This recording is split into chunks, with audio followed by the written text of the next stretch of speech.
এই অত্র অঞ্চলের খেটে খাওয়া মানুষ। আমরা দীর্ঘদিন যাবত এই অঞ্চলে হিন্দু, মুসলমান, বৌদ্ধ, খ্রিস্টান এরকম কোনো ধর্মীয় ভেদাভেদ না রেখে একসাথে চলে এসেছি।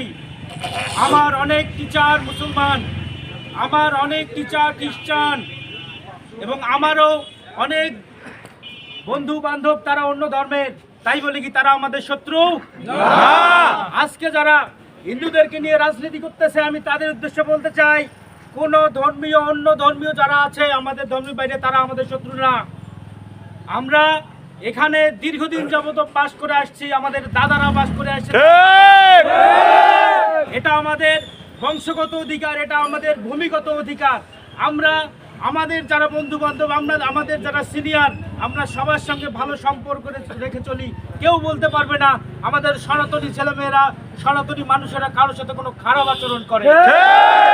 আজকে আমরা কি দেখতে পাচ্ছি, হিন্দু মুসলিম একটা বিভেদ তৈরি করার সৃষ্টি করা হচ্ছে, কিন্তু এটা করতে দিতে আমরা পারি না। আমরা সবাই একত্রে বাসতে চাই। আমরা এই জায়গায় জন্মগ্রহণ করেছি, আপনিও এই জায়গার মানুষ, আমরা ওই জায়গার মানুষ। আপনি এখানে যতটুকু অধিকার পাবেন, আমরাও এখানে ততটুকু অধিকার পাওয়ার। আপনাদের কাছে আমাদের করজোরে অনুরোধ, কে বা কাহারা তৃতীয় পক্ষ আজকে আমাদের মাঝে এই সাম্প্রদায়িক যে সম্প্রীতি এটা নষ্ট করার চেষ্টা করছে। আসুন আমরা সবাই মিলে, হিন্দু নয় মুসলমান নয়, আমরা সবাই মানুষ, আসুন আমরা সবাই মিলে এই দুষ্কৃতিকারীদের অপচক্রান্ত রুখে দেই। সেই সঙ্গে আমরা আজকে এখানে কেন এসেছি? ৮ দফা দাবিতে এসেছি। ৮ দফা দাবি কি? ৮ দফা দাবি কি আমার একটা মুসলিম ভাইয়ের বিরুদ্ধে? কখনোই না। ৮ দফাতে কি আছে? ৮ দফাতে আছে হলো দীর্ঘ 17 বছর আমাদেরকে নিষ্পেষিত করেছিল যারা, বিগত দিনে আমাদেরকে যারা অত্যাচারিত করেছিল, আমরা যে অত্যাচার হয়েছিলাম তার জন্য একটা মন্ত্রণালয় করতে হবে, তার জন্য একটা কমিশন করতে হবে। আমাদের উপর যে অন্যায় জুলুমটা হয়েছে সেই জুলুমটার জন্য একটা বিচার হয়, এটারই নাম তো ৮ দফা। ৮ দফা তো কোনো ধর্মের বিরুদ্ধে নয়, ৮ দফা তো কোনো বিষয়ের বিরুদ্ধে নয়। ৮ দফা হচ্ছে আমরা যে লাঞ্ছিত হয়েছি এই দীর্ঘদিন। আপনারা কি শুধু লাঞ্ছিত হয়েছেন? হিন্দুরা লাঞ্ছিত হয়নি?